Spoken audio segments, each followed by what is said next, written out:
So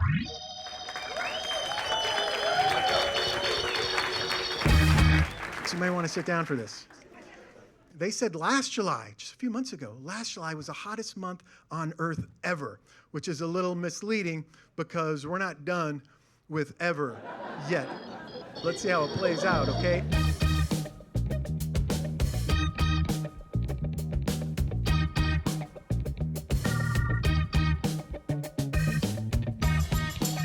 One of the best things we've found in climate communication is that using humor works.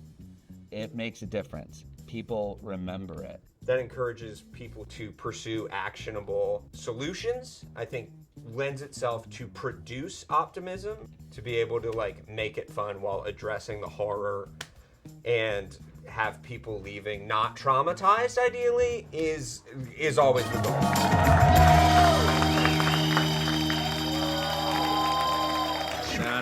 Shout out to myself and the other 3 black people in the building. We love climate change too. We love it, yeah. The other 2 are my family, and these 2 we probably are related to. So shout out to us. Y'all don't know no black people? Y'all didn't want to tell them about Climate Week? You got some black friends? You had to think about it. That's all right.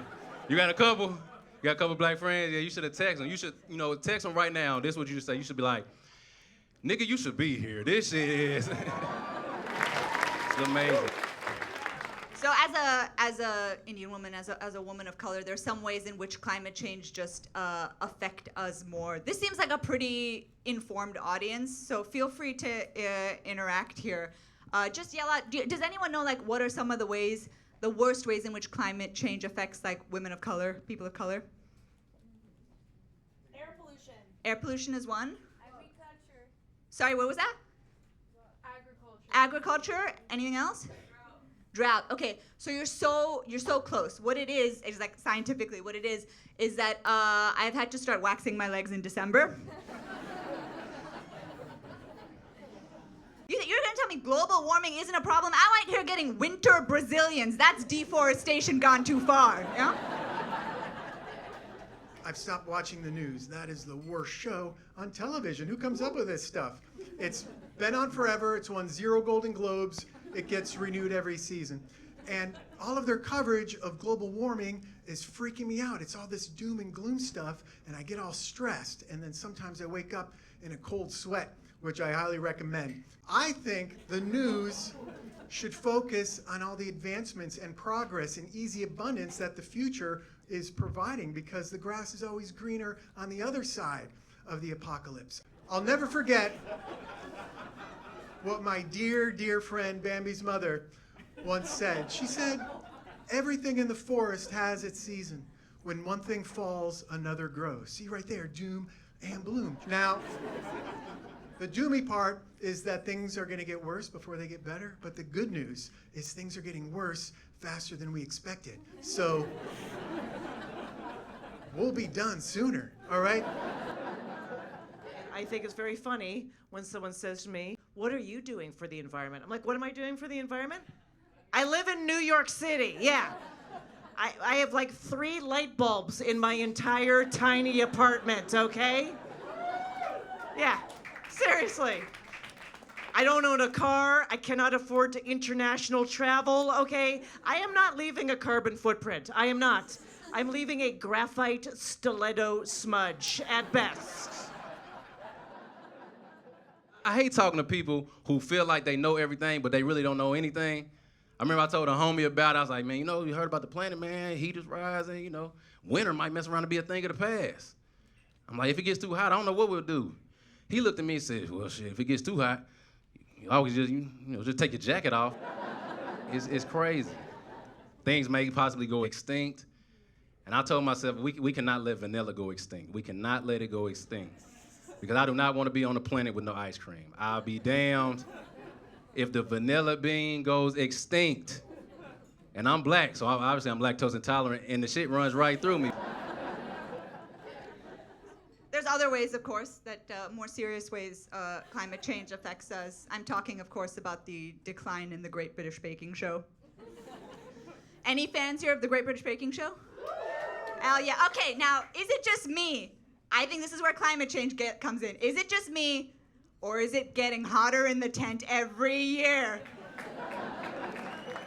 So I will admit, I am one of the people that have put a huge strain on the environment because I have a kid. All right, I have a kid. I know. Look at that.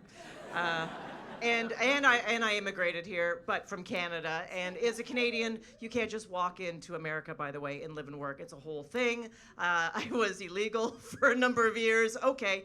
And they don't show this face in the political campaigns to scare you, okay? They don't. We walk amongst you undetected, just so you know. Here's another great idea to lower temperatures, right? Convert to the metric system. When we convert to the metric system, temperatures will drop 50 degrees overnight. Fact, that's a scientific fact. You could try it yourself tonight. Convert, drop 50 degrees, instant global colding. And I know what you're thinking, sir. You're thinking, I don't want to convert to the metric system because then we'll have a bunch of metricans come into our land. Well, then you're a measurist and you need to chill off because once you go metric, you won't go back. Am I right, ladies? What are you going to do to stop them? Build a wall 1,100 kilometers wide and like 9 gallons tall? Well, the problem isn't metricans, it's global warming. And we have to be more open-minded because not enough people are, which is why I'm open-minded on both ends, all right? When it gets hot, do what I do. Take a summer vacation to Alaska. Yeah, 7 days, 1 night.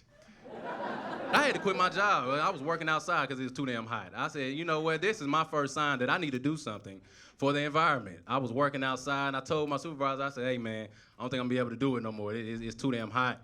And he was a white guy. He said, you know, you just fight through. You can do it. I said, this must be what slavery felt like. I told you I'm done with this job, and I'm leaving on my own accord. I am leaving. As a woman, let me tell you, this is all, we have very traditional society, okay? You have 1 kid, doesn't matter who you are, how old you are, what your circumstances are, where we are in the planet. People, all they want to ask you after that 1 kid is, when you gonna have another kid? Never enough for you fucking people, all right? And I'm like, no more. I know what I can handle. I know what's like possible. I know what kind of resources I have. I could give 2 kids shitty lives. Or I could give 1 kid a very mediocre life, okay? I have a lot to take care of. I'm stressed out. Maybe you are too. I've got to take care of my child. I've got to take care of myself. I have to take care of my husband. I have 7 orchids. I do. I have 7 orchids going right now. Yeah, do you know anything about orchids? Yeah? You've got to put a lot of time and effort into that plant to get it to bloom, okay? You can take care of it or a kid. That's why it's called an orchid. But, that is the mom joke of dad jokes right there. There it is. No one else is doing plant-based jokes. That is my lane.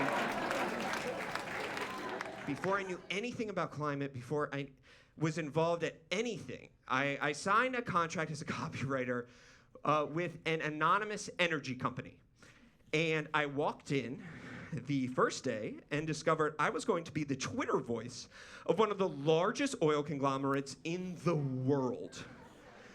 And I signed an NDA, and I can't tell you who it was. And that sucks. Like, that sucks worse than like when you break up with somebody and then they call you in the middle of the night looking for closure, because there's like nothing worse than dealing with an ex on mobile.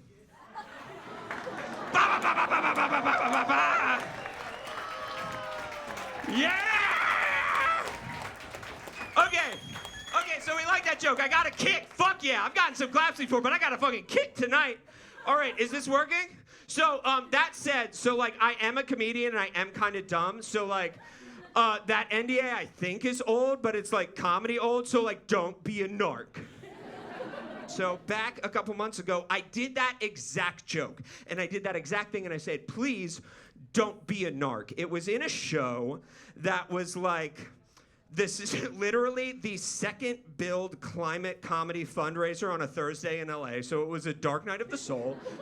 So I did that joke and I was like, please don't narc on me. And what I did not realize was a reporter from the LA Times was in the audience and then proceeded to do the following.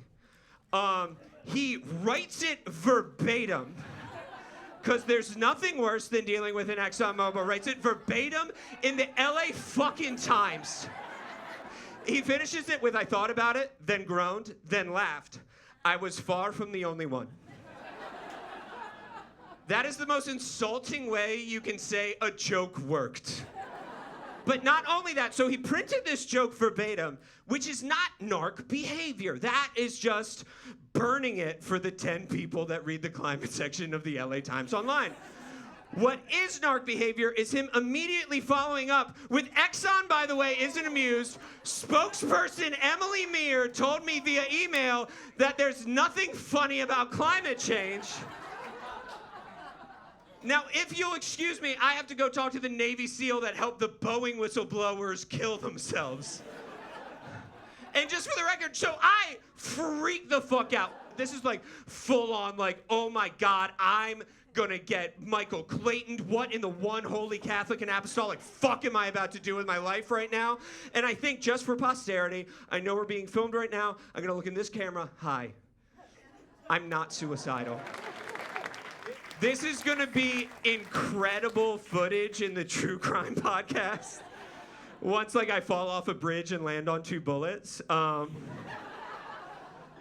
genuinely, I'm not dead. We're not dead. Our organs still churn and our cells still divide, which means we still have an opportunity to build resilient communities and build a better future. They want you hopeless. They want you cynical. They want you to look at dogged commitment to actionable solutions in the face of overwhelming odds and confuse that with being naive. And I said being naive because I don't know how to pronounce naivety. Naivete. So I'm gonna leave you guys with this. Because it's science and technology, it's engineering and it's math. And we promise that it's reality if you don't look at this graph. Oh, we promise that we're honest. You can take us at our word. Just please pay no attention to this dead oil-soaked bird. Don't look at the bird. Don't look at it. Just look at women in STEM. STEM! If you hate them, then you hate women, especially women in STEM. STEM! No criticism, it's only women in STEM. Only women in STEM. STEM! If you hate them, then you hate women, especially. Finding the correct levels of sugar to let the medicine go down, like comedy is good sugar. It's really good sugar. It's agave or fucking maple syrup or whatever the fuck. I shy away from just screaming into the mic because that's the real. I think that is the real feeling a lot of times. To get informed on what's really going on. Observation, just looking at things around us and saying, okay, we probably need to improve on this. This needs some more information. Because if you're boring, no one cares. And a lot of these issues are boring. Talking about tax policy and voting can get pretty dry and boring, but those are the things that we need to do to create change. 40% of all plastic is only used once, and it's thrown away and never used again. It's like a liberal arts student. I didn't fidget enough. Do you need more footage of the footage of the? Otherwise, this would just end up in the ocean. And 1.5 stars.